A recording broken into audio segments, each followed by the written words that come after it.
Welcome to Yo-Yo City Takis.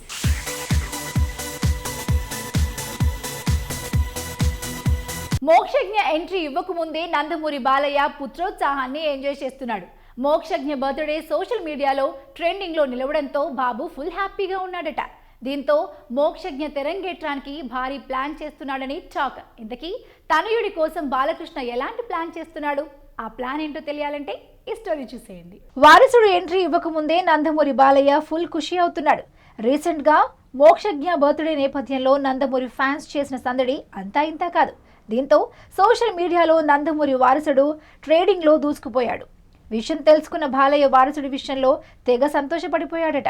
దీన్ని దృష్టిలో ఉంచుకుని మోక్షజ్ఞ సినీ ఎంట్రీపై కూడా బాలయ్య చాలా జాగ్రత్తలు తీసుకుంటున్నారట. మోక్షజ్ఞ ఎలాంటి మూవీ చేస్తే బాగుంటుంది, దర్శకుడిగా ఎవరిని తీసుకోవాలి అనే విషయాలపై బాలయ్య సన్నిహితులతో చర్చిస్తున్నారట. ఫైనల్ గా మోక్షజ్ఞ తొలి చిత్రాన్ని భారీ ఫైటింగ్స్, చేజింగ్స్ తో తీయొద్దని, యూత్ఫుల్ ఎంటర్టైన్మెంట్ తో మోక్షజ్ఞ ఎంట్రీ ఇస్తే బాగుంటుందని బాలయ్య భావిస్తున్నాడట. ఇక బాలయ్య 100వ చిత్రంలో మోక్షజ్ఞ స్పెషల్ రోల్ చేయడం లేదని లేటెస్ట్ టాక్. సోలోగానే మోక్షజ్ఞ ఎంట్రీ ఉంటుందని నందమూరి కుటుంబ సన్నిహిత వర్గాలు చెబుతున్నాయి. సింగీతం శ్రీనివాసరావు ఆదిత్య 369 సీక్వెల్ ను మోక్షజ్ఞతో కాకుండా బాలయ్య చేస్తాడని సమాచారం. అయితే ఈ వార్తలపై నందమూరి ఫ్యాన్స్ కొంత డిసప్పాయింట్ అవుతున్నారు.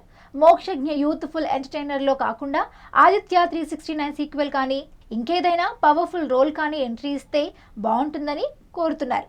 మొత్తానికి తనయుడి విషయంలో బాలయ్య ఫైనల్ గా ఎలాంటి నిర్ణయం తీసుకుంటాడో చూడాలి.